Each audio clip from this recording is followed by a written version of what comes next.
and welcome back to the iHealth channel and iHealth Radio. Hurricane H here. Today we were supposed to actually have a guest on the show, and unfortunately, due to the time difference, we were not able to make it today. We're going to have to reschedule the show. However, I decided to just do a different spin, and I've had just different discussions about MCO world, which is the world of managed care organizations in the past. And I know recently we had an actual career development talk show with a guest that discussed a little bit more about how to get path in the pharma world. And so in previous shows also we've talked about the broker world and what how to become a broker and so on and so forth. So I've had people ask questions about where do I how do I navigate the world of managed care. We've talked about obviously we defined it. We understand what it is, more or less, health plans, different, organizations like an insurance product type, company. But really, let's talk about the functions within and the opportunities that you might have, within that particular platform. So managed care organizations, there are, again, as I had stated before, and managed care organizations, health plans.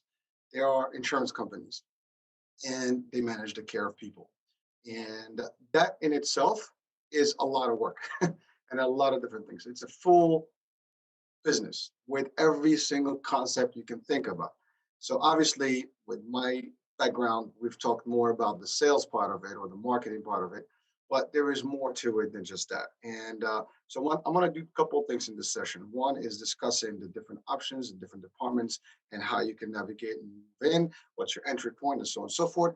And then also we'll talk about some of the things I've experienced in terms of when we are recruiting, some of the hurdles, some of the things the observations that we see, in terms of, candidates, what they should probably, be doing better and so on and so forth. So just to give you some insights, I figured, let's just take the time since we are prepped for the show to get this going. Now, so again, managed care organizations, health insurance products or health insurance plans with products, how did they operate? We did talk about that in the past. So there's a lot of different things. Now, ultimately, depending on what your expertise, your background, your education, there are opportunities for you. A managed care organization, just like any other business, if not more than some other typical businesses, has a lot of different divisions or departments that have different needs and different talent requirements. And I'm going to just, kind of break it down slowly, one department by department, and maybe what you can see in terms of opportunities that you can apply for. So if you're looking for a good job, an employment that is steady, a career path, it is an actual path that I would consider. It is also the wave of the future. So in terms of industry and stability, it is very stable to a degree compared to other areas or other industries.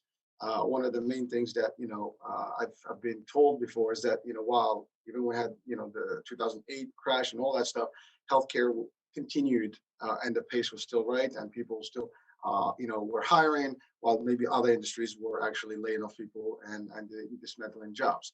So there's definitely a plus in that. Of course, healthcare is big. That's what the platform here is about. We talk about healthcare and everything, every aspect. Obviously, career paths, employment in healthcare are key. Career path in a managed care organization or insurance plan is key as well. So again, if you have not entertained it, maybe today based, on what we're going to discuss and what you hear, you might see yourself working within this type of, industry and or organization. So we'll start with my department area, which is sales, business development, marketing, and that's typically, one of the entry points. And so again, you have sales agents, and they have the specific requirements, and the requirements basically for Medicare sales, for example, is license and some certifications, obviously, some degree of education. I mean, we do not, at least for this particular role of sales, high school or GED, equivalent would work. They do not require more. Now, obviously, any degree you might have, college degree, associate, bachelor's, and more, will be a good and a plus for you as you want to move up in the ladder and hopefully get some more level enhancements in terms of your path. So you want to become a manager, a director, those things will become more relevant at that point. And also, if you're still new and still just out of high school, whatever, and you want to get started and you have the talent of sales, you want to get in that as you're going through college, that is also a way in. And when you do that, ultimately, as you get your degree and associate and then bachelor's, you'll just expand more. And that's the other thing. We've talked in the last show about careers in pharma. A lot of people go to school and they're not sure where they're going, which path. They study general stuff, and year one, year two, they're still dabbling. They're not clear about where to go from there. So this could be a good place, and it's almost like what we stated last time. You get started, then you find yourself, you find your niche, you find your actual direction, and then you move that way. And then you can tweak your credits in college and maybe your major at that point as needed. And we've the last advice we had there was about internships, and a lot of organizations do provide internships whereby you can experience a little bit the different tasks and job descriptions within a department or the organization. So again, so for sales, that's what I stated, license and so on. So that's for Medicare sales. If you're doing, for example, just a market development or business development, B2B, if you're on the long-term care side, or if you're on the some other aspects of marketplace and so on and so forth, you might need a different angle, because now you have to do a little bit more of a work with organizations. But again, in terms of degrees, it's the same thing. There may be not a need for the actual license, for the accident health license or any type of licensing for that. So again, that's just one angle. Then, within sales, I mean, it's just not sales. I mean, we have different things. There's sales operations. And so that goes from admin work, from retention units, from telesales, operations. There's training. There is special events. There's fleet management, if we have vehicles and things like that. There's community relations. So some of these areas all fall in within that category of the sales division or business development. So there's more to it. And each one of them can be an entry point. Each one of them does come with a decent package of financial gain, as well as benefits, medical, dental, so on and so forth. And a lot of these companies obviously do provide those types of benefits to you when you decide to join the companies. And of course, there's a lot of companies, by the way, so you can really select them. If you go on LinkedIn, Indeed, I mean, the jobs never end. I mean, you always find something when you look at any health plan. There's going to be something going on. So, and in some areas, it's more relevant because there is a little bit of a churn, in terms of staffing. Sales usually has that because of performance and things like that. So there's always going to be a continued interest in, having folks, interview and gain that. Now, retention is a big piece of sales, and because obviously the sales folks, bring in the business, and the other retention unit kind of retains it. And so the vision of retention usually requires no licensing, but it requires somebody with some sort of customer service. It's almost like customer service, but it's actually more of a proactive action. And we do a little bit more, not just to solve issues, but really just to do work with your members and help them get through the services, make sure that they are happy. You're basically ahead of the game with them. You can have some sort of a assistant, role within the department. Clerical roles are very accessible, and there's always, a couple of those positions within the department. Similarly, I mean, another entry point is member services or customer services. So that's a very must-have department. Every company in the health, in the managed care world has to have a department as such. And, depending on the products, depending on the volume of membership, the positions are always available. And there's also a need for multilingual, staff, and that's the other part in managed care, especially in the urban areas or metropolitan areas. The helplines that serve those communities, they do have to face diversity of membership, and so therefore cultural differences, language needs are important. So therefore, the teams usually reflect that. So if you have a talent and you speak multiple languages, that's a very good area to be in, because that gets you in the door of a plan. And then ultimately, as you build your time, and I've seen this happen, a lot of folks within customer service, they use that as an access point, and then they eventually develop themselves into a better role, or find another transfer, another role in another department and transfer to it. Ultimately, as they enhance their education potentially, they can also find some other roles that are more in terms of the hierarchy or in terms of just the content of it. Some folks maybe go into nursing school while they're actually in that role, and ultimately they wind up, in a care management unit, and that's a whole different world. So, so customer service is another angle that's important. Now, go back to the retention. We've talked about to sales. We talked about retention, and we have also special events, for example, and community relations. Uh, Very key roles. As a health plan, I mean, you do have to present yourself in the community. You have to have a presence, and you need people to do that. Now, you do have agents and sales agents, but their role is really to identify, educate, and enroll members into the product lines of any particular plan. However, they do business to business, things like that, but it's not the same as to have dedicated folks, and their main role is to actually go and identify opportunities, develop partnerships in the community, nurture those relationships, and that relationship can be from building up with elected officials, with faith-based organizations, FBOs, community-based organizations, CBOs, local businesses. Also, putting the word out there. These are not public relations. That's another area that usually is guarded by either legal or compliance, and those are different pieces of the aspect of the business whereby these people actually do lobbying and things like that, and really PR, and sometimes even that falls under communication and marketing. But in the area of community relations is more about the work in the community and connecting with the community and developing things in the community for the community. And then ultimately that leads to special events. Now, special events, it's, as it sounds, it's like festivities, happy stuff. And that can be from someone that is actually going to be a coordinator of events in the community. So we have a relationship with a particular community organization or a church or synagogue or mosque or temple, and they have a holiday, and we need to do some sort of an activity with them to basically highlight the actual products we have, because the products that a plan would have, they will be needed in the community. We're talking health, we're talking government programs, for example, whether it's for children, for adults, or for seniors. There's a need for insurance for all of us, and therefore that needs to be shared with folks. And there's competition, so you want to be able to present your offerings, accordingly within the community. So, for that instance, I mean, if I was the special, events coordinator, I will speak, to those folks, in the community relation department. They'll connect me, they'll have some sort of a connection within that particular organization. Then we will talk about an event. A potential could be an open house, it could be a presentation, could be a health fair, could be music, can be anything, just to entertain the folks, after a service. Again, there could be many things.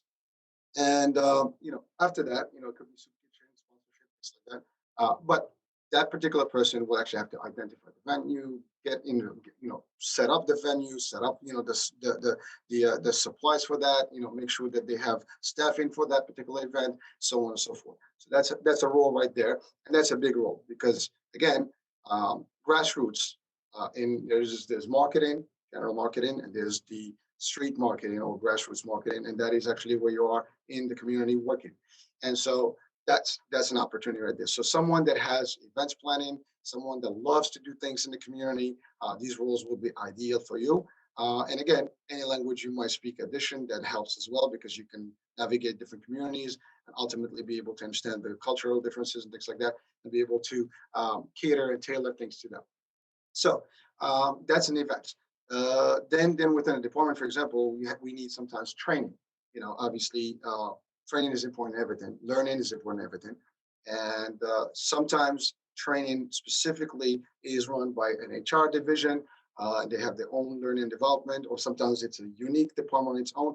But typically in the world of managed care and in sales, we always have a component of sales training or training in general and learning development. And again, because we want to make sure that our folks are engaged, they're trained, they're educated, they're up to date with regulations, with rules and compliance and so on and so forth, tactical stuff, strategy. So all that stuff, gets implemented. So that's another area. So if you have the talent to train and exchange ideas and basically get people engaged, that may be an area for you. Again, something to consider. And there's always, a need for those, and they are scarce. I mean, unfortunately, there's not a lot of people that actually go for this particular role. and but it may be there available, and you might have the talent, you just have not seen it, or you have not thought about it. Typically, we would need some sort of experience in terms of that, but depending on your personality and so on and so forth, if you got an interview, it's important to have at least some backing of how you're going to present yourself, and we'll talk about that shortly.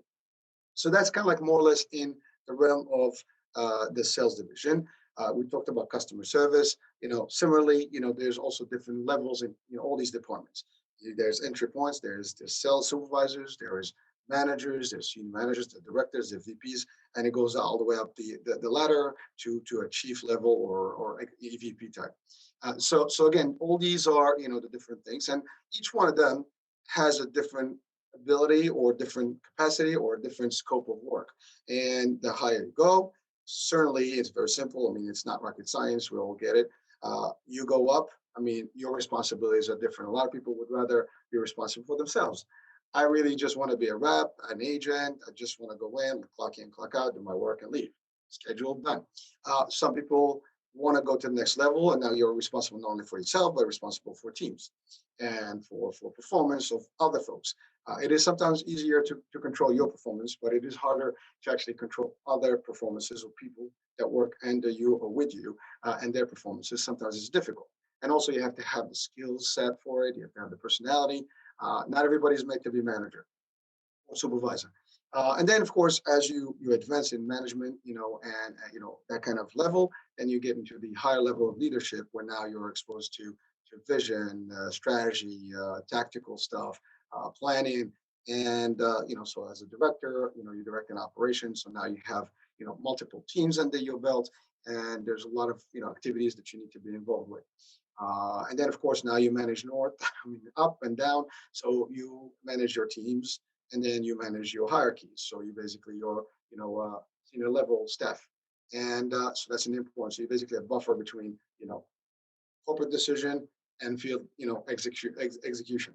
So in the middle there, you have to be able to maneuver in both sides and manipulate things correctly to make sure that you convey the message correctly, get the folks to actually buy into the concept and make it happen. Now, this is not just for sales; this is all departments. These types of hierarchies are important to understand, and depending on your background, depending on education, depending on a lot of things, your personality, your success, your ability to have to demonstrate it, ability within the realm of the division or the department can also make the opportunity for you to move up to that next level important and easier to obtain.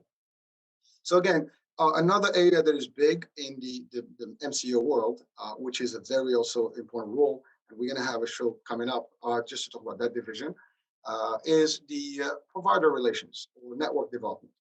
And that's big. So as it sounds when I say provider, so health plans, they seek members, they bring members, but then these members are cared for through a network of providers. And the providers here can be hospitals, doctors, clinics, laboratories, and so on and so forth. And you have to have a contracting division that does that. A division that not only contracts with providers, but maintains the relationship with the providers. I mean, doctors have to go through certain processes and credentialing. That's another piece of it. So you could be doing credentialing within the actual company within that department. Credentialing means you have to go through vetting the doctors. They don't have any malpractice and so on and so forth and stuff. I don't want to give a lot more on the details because our guest speaker will actually dive into it more. So, but that's an area. So again, that's an area that is important. It is vital. It's in the health plan. There are a few things that you actually present. You present the products, you present the care, the customer service force, and you need to have a network. And if you have all these things correctly, then you have a good offering. You got a good plan to present in the community. So within the provider relations, also there's sales components. There are these account executives, and they basically are salespeople for the providers. They maintain the relationship. They're really, B2B, that kind of thing, personalities. And we talked in pharma, you have these pharma, for reps. Well, these are the provider reps, and they basically also reside within the provider world, and they just live with doctors and, with clinics and so on and so forth, managed care, or, departments and administration, and they leverage their relationships. As a matter of fact, when I mentioned earlier about special events and community relations, those folks can also sometimes work with the provider department and providers because they can do some activities together as well. And most of the providers will have their own community relations team, and then basically they work together as partners and make things happen for both the plan and that particular provider. So again, providers department or network development, under the provider's realm is big, and it's a big, big, big component in the operation. These are all the kind of front end stuff. And then you have now the biggest and the core element. And the core element is health plan, health, care, health plan cares for you. Guess what? We need care managers. Now we're talking about nursing. So in a health plan, I mean, if you have a nursing degree from an LPN up, you can possibly, get into the plan for these types of opportunities. And again, they vary. I mean, in the health plan, you have from LPNs to really doctors, and I'm talking MDs, or sometimes, NPs, of course, and then you have the medical executives or the medical chiefs. And so because again, there's decision making in terms of when you go in and you go to, for example, a doctor, and a doctor submits a request for you to get some sort of a service or some sort of a procedure done or surgery or uh, lab work, radiology. Guess what? That needs to get authorized, and then there's a team in the back that needs to evaluate the need, and they need to have clinical expertise. So they're basically nurses or doctors that actually evaluate and either accept or deny these types of requests. And again, there's protocols for that. That's a whole different discussion. So again, if you are in the world of nursing, or you anticipate to be in nursing, or if you want to get into nursing, a good place to be, a good place to operate as a nurse would be in the world of managed care. And it's a pretty good path as well. And there's different levels. And as well, like everything else, you can start as a staff care manager and then become a supervisor, manager, director, VP, and so on and so forth. If you are, some folks are, if you're a medical field, obviously you can become the chief medical officer. You can be a medical, officer or a medical director in the plan to basically evaluate things. And then you have nurses and other potential doctors who are, reporting to you to discuss cases and things like that and the protocols and so on and so forth. That's a big piece because again, at the end of the day, you can bring members, you can service members, you can have the doctors, but you need to have the care managers that will actually work with the members and authorize things. But also the care managers, their role is in advance to that is really to help members get the care they need. So they understand that they put care plans for them. They make sure that they get their medication, so on and so forth. They might have to schedule home care if needed, and so on and so forth. So the role is very robust, and again, it varies in terms of which plan, which product, the company has to offer. Then, of course, you have other units that are just as essential. We're talking about recruiting and opportunities. Well, there's no opportunity and recruiting without a talent acquisition team or an HR department. So sometimes they're one, sometimes they're separate. So talent acquisition, as it sounds, is the department that recruits people, that kind of vets out, and finds out talent, identifies talent, and based on the needs of each department, they work with the departments directly. And again, there are agents within that department, or like representatives or account executives that work with assignments. So, for example, someone works with sales and marketing and public relations. Someone works with the other divisions. Every department has recruiter needs, and so these recruiters within that division or account executives will actually work with the department to identify talent, from the community by putting ads, by doing job fairs, and so on and so forth. That's an area. Of course, within the same department, again, different levels, different hierarchies. They usually there's directors, VPs in each one of those divisions. And then you have human resources, which can be a lot from benefit administration to HR issues and labor law and so on and so forth. And there's different components in there as well. Again, another area, if that's what your background in college or that's something that you look forward to, you can do that. Now you're talking about a health plan. So guess what? We do benefits, we do this, but the purpose of it, obviously, it's a business. There's revenue, and so where that revenue goes, how does it work?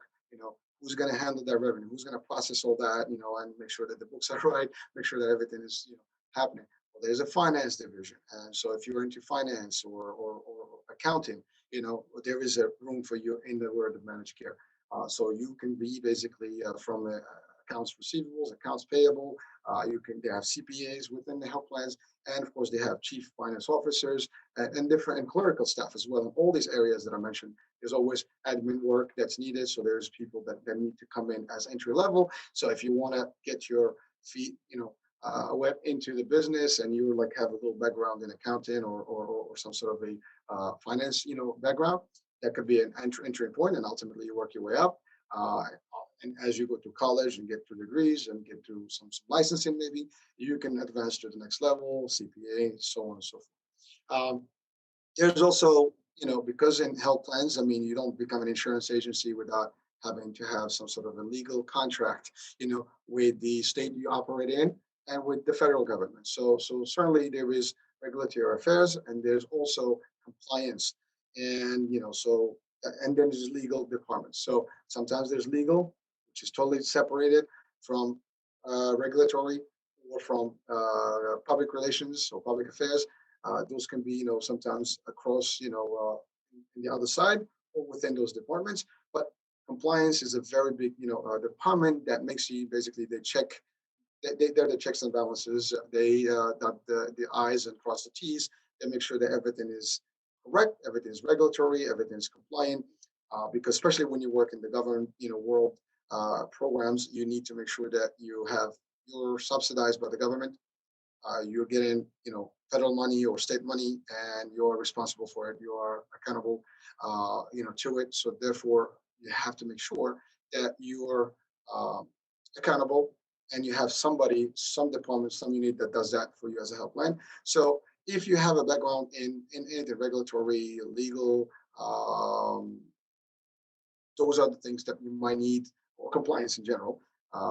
Health, public health, these can be areas where you are needed. And then you can be in the compliance division. And what you do is basically make sure that, every department is, policies are in place, protocols are being observed, everything is done correctly, and so on and so forth. And you work with all the other divisions, and, whether the government as well as the internal departments, to make sure that on an annual basis everything is met correctly. There's no cutting corner or so on and so forth. Big division, very important role, to keep, a license active. If a plan messes up and, there's non-compliant, process or non-compliant, things that are happening, the plan can get shut down by the government.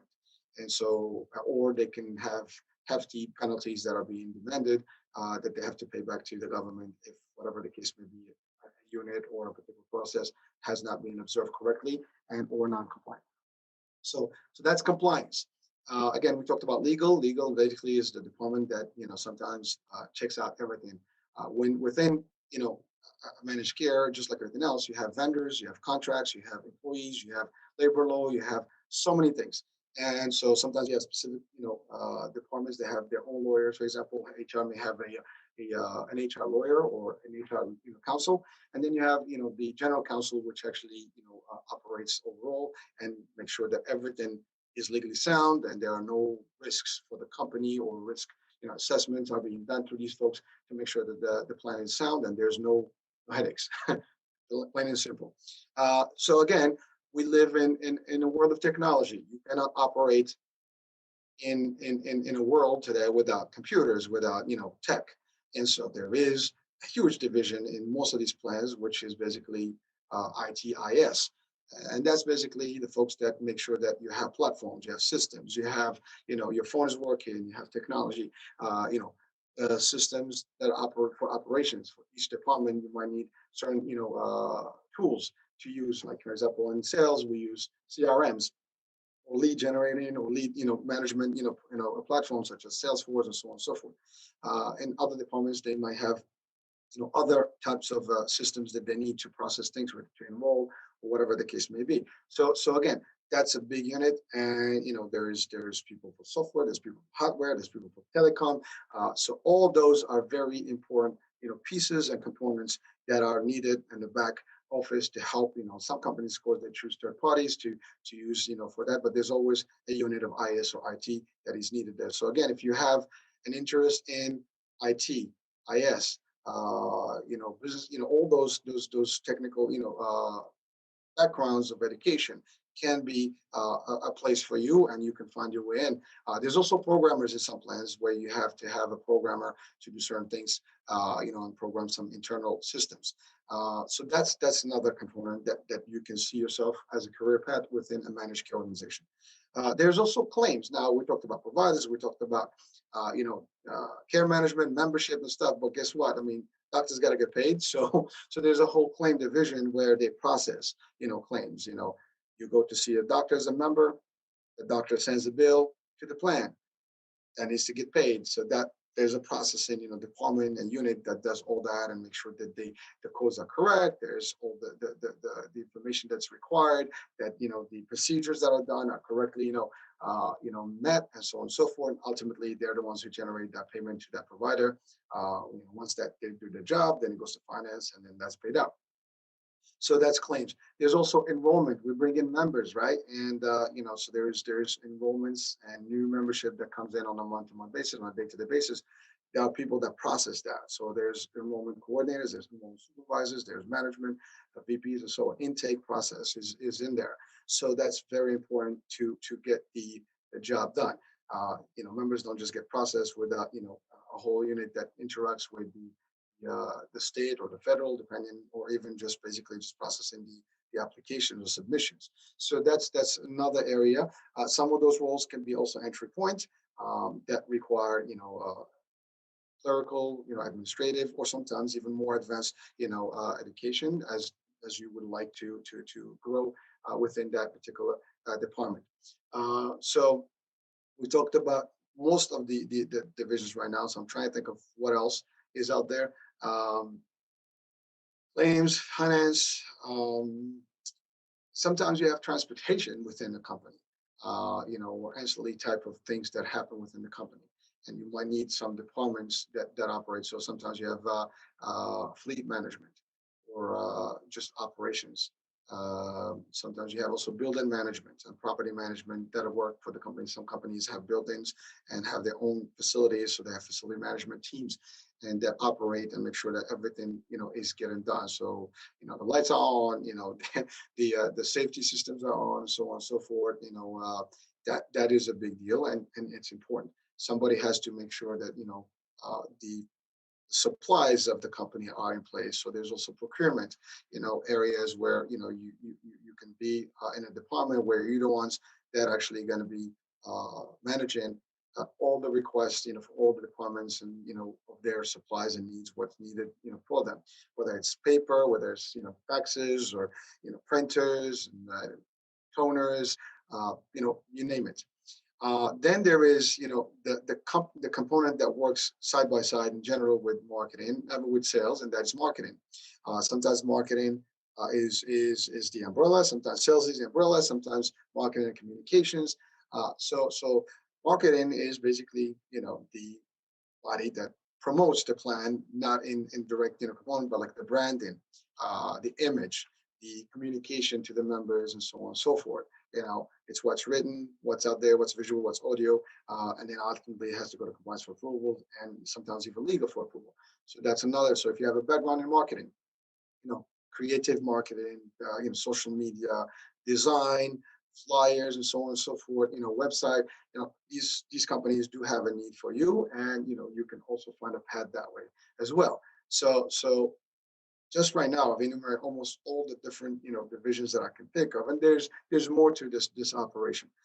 So that's just to give you an idea that no matter what your background, there is a potential chance for you to be able to work in a managed organization and grow there. And you don't even have to leave that company or that particular industry, because there's a lot of them, and there's always a need for talent. And if you're good, you're always going to be marketable, and you can always, grow in your own, path within the company, or find another place where you can grow as well. Now that I've covered, most of these things, and if something comes back, I'll just jump back to it. Now I'll talk about some of the observations in terms of and pointers about when you want to be, recruited. So this happens all the time, and I'm constantly interviewing people in my regular world, and so different roles within my division. And one of the main pet beefs that I have is that people, for example, schedule interviews and they don't show up. Right. So again, you want the first impression. We can make a second one. That's always the key. The first one is everything. And when you set up an interview, so you like the path, you pick up, a department that matches your needs, company is interested in you, you schedule an appearance, an interview, whether physical or remote as Zoom or something like that. Either way, you know, you don't show up. That's a problem. Uh, you know, you might not get a second chance. So if someone is actually interested in working, just like any other business, profit or not profit, it doesn't matter. When there is an opportunity, the management team, whoever you are going to be, the recruiters vet you out, and then ultimately they put you into the next level, or maybe the next level. Sometimes it's a panel interview, sometimes an individual interview that goes to the next level and next level. Sometimes it's a multiple, director, manager, VP, that kind of thing, presentation. Either way, if you have an interview, make sure you make it. If you have any circumstances where you cannot make it, don't wait until the same day or like that morning of, unless it's an emergency. That's understandable. But people just don't show up. That is completely wrong. That is not a good impression. That is definitely something that will just ruin your opportunities within the company, not just within the department. Because a lot of the department heads, they talk, and obviously they have regular meetings. And if someone comes in, they say, oh, this person, and recruiters know also. So if you mess up with one area, and that may be a problem. Another thing that I've noticed in this particular world of ours is that we post a job description for a particular role, and you get people that have no clue of what they're applying for, and they have nothing to do with that particular role. They just apply. Understand, that it's not going to work. For the most part, we look at, the job description and the relevant experience that we're looking for, whether it's the experience time, whether it's the type of sales or the type of role that you were in before, all that stuff. Maybe sometimes languages, whatever the case may be. If you're applying for a sales rep job, you cannot be, for example, doing something totally different, because we're going to need sales experience. Now, some people say, well, if I don't have the experience, how can I get the experience? That's totally true. It's very difficult, but depending on what you're like, some roles you will apply for, doesn't matter. You don't need experience. You just need to be able to present that you can do the job. For example, if you go into customer service, guess what? You have personality, you've done some work, even if you're right off college or you're still in college, there's still going to be an opportunity depending on your personnel skills. So that may work. But if, for example, we are requiring somebody with experience 5 years in Medicare sales and you have no clue of Medicare, chances are the resume is not going to make it, and that's just it. So, and similarly, if someone, I'm looking for a community relations person, and I get a candidate that has no clue what that is, or never done the work. Community relations work is not easy. You have to be able to knock on doors and call on uh, assemblymen, council members, senators, and so on and so forth. Community organizations, and pastors, and so on and so forth. You have to have that personality and the ability to do it. So that's not, if someone is applying for an events coordinator, but they never had an event in their life, or they never actually took time to put an event together, that's not going to work. So again, make sure that you apply for the right role. If it's a vague role, or if it's a general role, a lot more people can fit in, but there are specific roles that actually demand certain specific expertise and skills. And if you don't have them, it's not. So when I look at, a list of resumes that come in, they get easily moved to the side. Yes, no, yes, no, yes, no, based on exactly what I'm looking for. And so that's another piece of advice. Again, this is not a critic, in terms of a negative. It's more to reinforce, some of the things that you might already know. But the idea is just plan correctly, do it correctly, and so on and so forth. Just know what we expect, what the clients will expect, and that's how you can meet, the demand, and certainly, be able to get to the next level and make it happen. Some people show up to the interview, but they don't look like they're prepared for the interview. They have not, they have no clue what the company does. Or they don't even go on the, it's easy to, you can go on any website of any company before you go in and just read a little bit about it. So at least you have an idea what the plan does, what the company does. That's one. Two is make sure you have some copies of your resume, right? Make sure it's updated, because again, and these are basic things. Any recruiter, any HR, type of seminar or career development seminar will teach you these things. And there's plenty of stuff online. There's YouTube and so on and so forth. But again, these are little pointers that should help guide that. Don't be all over the place. Don't oversell. I mean, you are selling in an interview, but you can, as they say, you can't bullshit the bullshit artist. If you are in an interview, you know that that person in front of you has done a lot of those and understands, the gimmicks. And if you are just, full of fluff, they'll read right through it. Don't give, vague answers. We look at stars, which basically, if you tell me like, oh, tell me three things about you, I'm great. What does that mean? Don't tell me you're great. Tell me, what does that mean? Give me a real concrete example. Stuff like that. So it's important that you really break it down, be prepared, have the personality, and so on and so forth. Also, listen to the question, just don't mumble, and until you make sure that things like that. For example, I do role plays in interviews. So I ask someone, let's do a role play. So I become a client, and you're basically going to do the role and sell me something. They say the first thing is, oh, I'm going to tell you what I'm going to do. When I say role play, I'm not asking you to tell me what you're going to do. I'm asking you to do the role play with me. It's like a movie. You're acting, action, go. And then basically, I'm a client, and really is. So I'm going to be just your client. I'm going to literally put myself in the shoes of a client and demand, insurance or service, or whatever. This is just an example on my type of interviews. But in every department, if you go into customer service, I'm going to give you an example where, hey, there's a situation. How are you going to handle it? And then let's role play. Then I'm going to talk to you. Oh my God, this, I have this problem, blah, blah, blah. And then you have to tell me, you're going to give me a little scenario, how you're going to handle that situation. Now, we don't usually demand the expertise and the knowledge of the product, but we just want to see the personality. I just want to see how you handle it. Your approach is more important than anything else at that point. So again, things like that, small pointers, hopefully they can help you, get better. So those are the major things that, that are no-nos. And, never talk bad about your other previous employer. That's another thing. If you, the minute you go in, I ask you like, well, why are you leaving your management sucks. Well, the minute you say that, it's like, there's like three red flags that just went up. I mean, you're saying that about them, you might not see eye to eye. And then for me, like, well, there's got to be a reason. There's always another story, right? There's yours, you sell in because you're interviewing. However, maybe if I called your boss or manager, whoever in that role, it might tell me something otherwise. Maybe there's a compliance issue. Maybe there's, a performance issue. So stuff like that. Don't lie. That's the other thing. I mean, people say, well, like, how was your performance? Oh, it was great.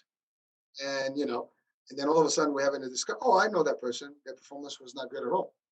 See that will kill your chances right there. Stuff like that is important. Don't say it. Make sure if you give facts, give the stuff correct. Never bash other places. Make sure also your stories are good. Together. Meaning sometimes in a resume you have different dates and different things, but then the person is not able to really articulate with the resume.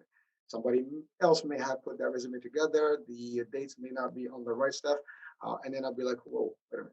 You just said this, but I don't see that here. The order is different. Also, sometimes there's gaps in a resume. You be prepared to explain, what those gaps, were about. People are entitled to stop working for personal reasons, whatever the case may be. They may be going into their own ventures, didn't work out. They want to come back in industry. I've had that. It's not a big deal. Just make sure you share it. The key here is, you're going to an interview for a career path, and that's the other thing. Don't look at it just a job. I'm just going to get in and see what happens. You're going to path, what we're looking for and what people will look for, whether recruiters or management, is, are you going to be a flight risk? You come in and out, or are you doing this just as a bridge, just to patch up between one and the other until you get the better opportunity? Those are things that we all can consider. And so if it indicates whatever, as you're talking and we feel that those things are happening, it just diminishes your opportunities and your chances of getting and landing the role. So again, those are just few pointers. I can tell you from this platform, I've interviewed thousands, not hundreds, thousands, okay, of folks over the last 25 years. Okay. And not everybody makes it, and it's unfortunate, but there are requirements, there are personalities, there's less. And some interviews, I mean, from the minute the person walks in, that's the person you want. Because everything I stated is there and there's more. It is the energy, there's the ability to actually articulate correctly, the ability to actually present the stuff correctly. Now sometimes they have all that, but they still rough around the edges. And we know that, when someone comes in, our job in the world of management is to train, coach, mentor, and build and mold people to the next level and make them good at what they do. So training and so on and so forth. So if there is growth in you, we will take you. But if the core that we're looking for is not there, that's a problem. There are certain things we cannot train you. You know, if you have, like someone walks in the interview, you can hear them. You're like, can you please speak up? Uh, it may be just a personality thing. So if I'm talking, if a role has to do with being on the phone, for example, you need to articulate, you need to have a personality that people are going to see. They're not going to see you visually. If you're going to be in the field, in a facing, environment, that's different. If you're going to present, some people don't know how to present in public, for example. That's okay. Depending on the role, you don't have to. I mean, some roles do that. Now, if you're working with providers, there's a certain personality that's required for that, right? So if you're working with the government, it's another stuff. You need to know your stuff and have the personality to do this. So every area has its own need, and there are different variations. A lot of the stuff I covered right now is pretty much standard, that everybody's going to look for. So again, when you apply, make sure you get it right. Make sure you follow through. It's very nice to always say, hey, how we doing? Follow up with a small thank you for the interview, blah, blah, blah. The other thing, when you come into an interview, I've seen this happen when people walk into the interview and they're like dismantled all over the place. Oh, I got to do this, I got to do this, making phone calls. Believe me, it is not appropriate. It's a quick turn off. I'd be like, okay, sure. Now you still have to contact the interview to a degree, and you try to get more to see if there's any potential there. But eventually, if there is nothing there, thank you very much for coming. We'll get back to you, and that's where it ends, and basically you don't make it. So again, there is opportunities in managed care. There's opportunities in the MCO world. Uh, I've covered quite a bit of potential. Like I said, there's from entry point to highest level. There's so many things you can do with different backgrounds of education.